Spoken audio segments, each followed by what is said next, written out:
Thank you, Mr. Chair. Members, here to present SB 54, the purpose of which is to, the goal is to increase the diversity of our venture capital investments in the type of startups they invest in.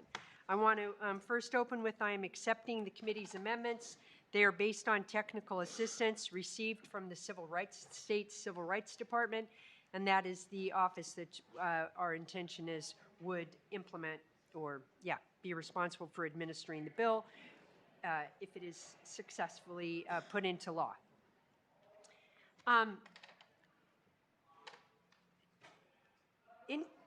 This is not just figures for California, but across the U.S.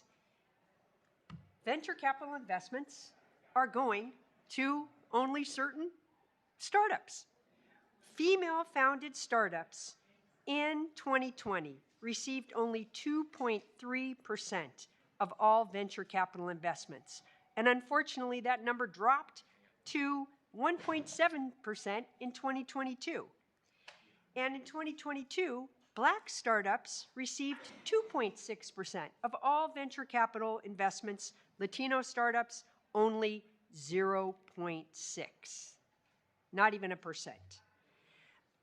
This lack of diversity in the capital that invests in startups is negative consequences for the economy. First, there's lots of research that shows that when investors invest in more diverse startups, they get a higher return on their investment. Additionally, this creates a limited opportunity for businesses owned by women and minorities to access capital. And as we all know, capital is the lifeblood of your startup. What SB 54 does is simply ask the venture capital firms operating in California to report to the Office of Civil Rights or the Civil Rights Department every year just the diversity of their VC investments. There's no other requirement on them. And then that report would be made public. And hopefully through that transparency, they would begin to improve their investments. So I have with me my witnesses are Marquisa Finch, who is the founding member of the F5 Collective. And the F5 Collective is a collective of various VC firms that are mostly women-owned, women and minority-owned, and they're focused on investing in women and underrepresented startups. And also Allison Byers, who is the founder and CEO of Scroobius, which I think is also a member of the F5 Collective. Maybe. Collaborators. Anyway, I will allow my witnesses to begin. You may proceed. Good afternoon, members of the committee and community members watching. Thank you for having me today. I'm here representing myself, the F5 Collective, a venture capital fund backing female founders, of which I am Chief Investment Officer and founding partner, Imperium, an equity crowdfunding portal aimed at creating a greater pool of diverse investors by allowing startups to raise from their own communities. Both these ventures were created directly to address the lack of funding for female founders and founders of color, a problem that we've known to be real in tech and venture for decades. Currently, we are experiencing an utter obliteration of funding for women and people of color. Before the pandemic, female founders received an already paltry 2.6% of all venture funding. After the pandemic, that number fell to 1.9%, and for Black founders, it was less than 1%. These numbers are not just bad, they are downright prejudicial. I sit here before you today in an attempt to urgently address an issue that will undoubtedly have generational effects in access, opportunity, and wealth. Without diverse founders and leadership, we can expect teams to be less diverse and also for the products and services that their companies make to fall short of meeting the needs of a diverse consumer market. As a founder who is female and of African American and Filipino descent, that total pool of venture capital funding that is available to me, according to the data, is less than 0.5%. And I really have to pause and say that again to let it sink in. That's less than 0.5% of all total venture capital funding that will be available to me and those like me. Despite the data, venture capital as an industry continues to believe they fund founders based off merit, not understanding that bias, both unconscious and conscious, may be influencing their behavior. even within their own deal sourcing and diligence processes. What these numbers falsely imply is that funding a founder that looks like me is a form of philanthropy and not a real disruptive and returns-generating opportunity. It also communicates to little girls and children of color that their ideas are worthless, that their passion for pioneering innovation is a futile pursuit. Additionally, we know that diverse teams generate higher returns than non-diverse teams because of their diversity of lived experiences, and that they allow them to see problems from different angles. I need you to wrap up. Therefore allowing them to create the best solutions. So I urge you to support SB 54 today and to help us gather the tools necessary to make informed decisions on equity, entrepreneurship, and venture capital. Thank you. Thank you. Any other witnesses in support? My second main Oh, okay, yeah, go ahead. That's what I thought. No worries. I just thought weren't I'd sit here jumping for a in. while. No worries. Well, thank you, Chair and committee members, for letting me come and testify today. My name is Allison Byers. I'm the founder of a tech startup called Scroobius. We are an AI-powered platform that connects diverse founders with investors. We've helped over 550 founders, the majority of whom identify as underrepresented, create their pitch material for fundraising. And we have witnessed the bias and injustice that they face in the fundraising process.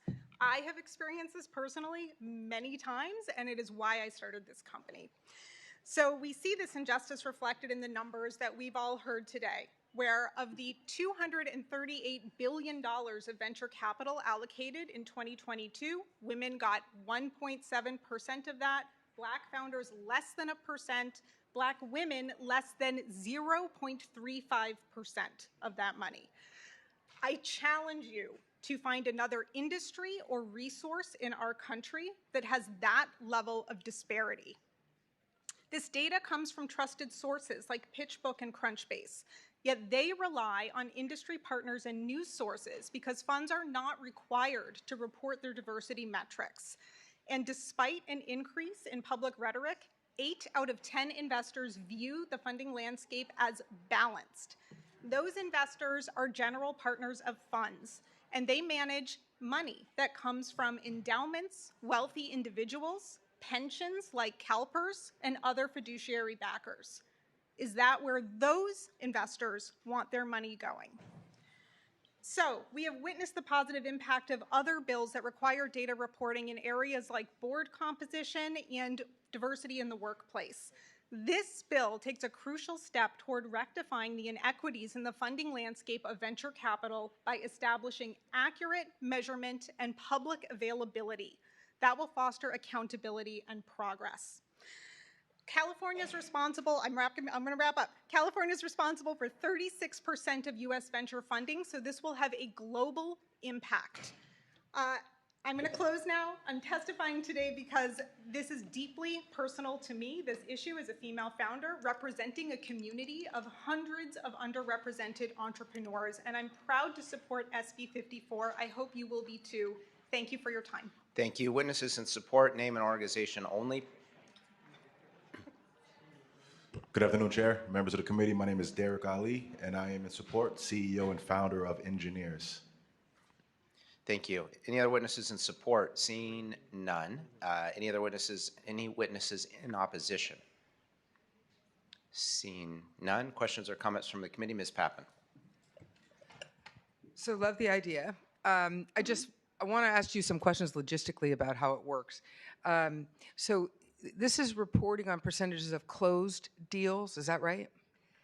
Investments. It's venture capital investments. So Okay. in that respect, yes, closed deals. But it isn't closed deals in terms of that startup actually started up, but rather it is the report from the venture capitalists in terms of the firms, in terms of their investments. So and is it dollars or is it number of investments made? It's a variety of data, including total dollars invested, the demographics of the firms invested in, and the dollar amounts to those firms. Okay.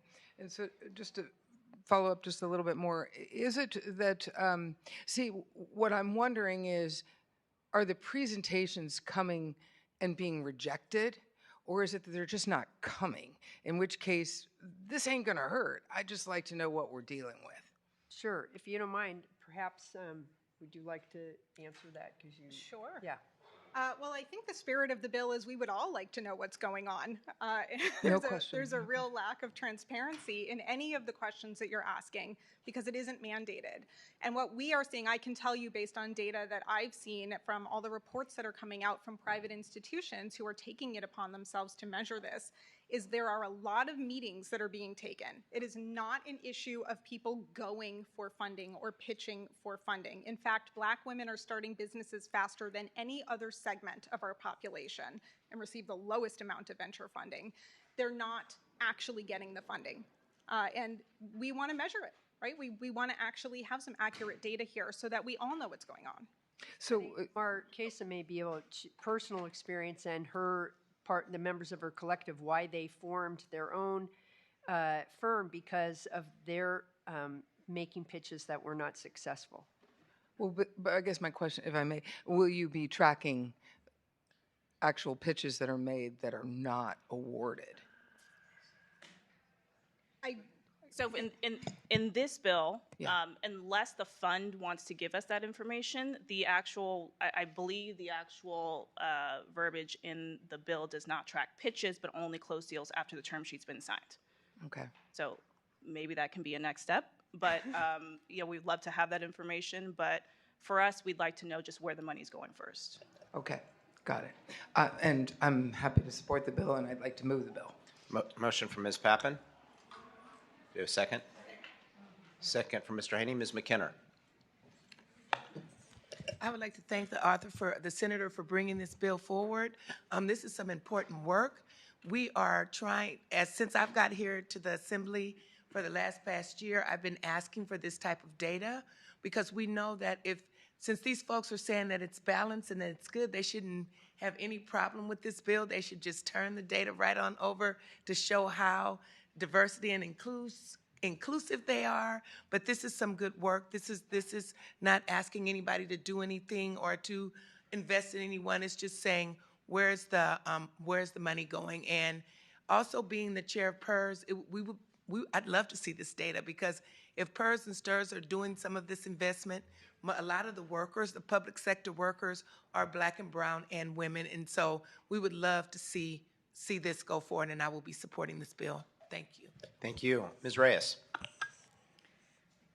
I support the concept, just finding out where people are investing their money. It says that we're going to collect the information on the businesses in which the covered person made a venture capital investment.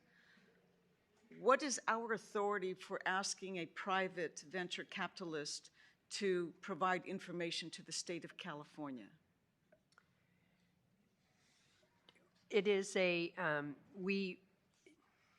effect, we give them a business license, we regulate them, and so we have the ability to, by statute, ask them to provide us information.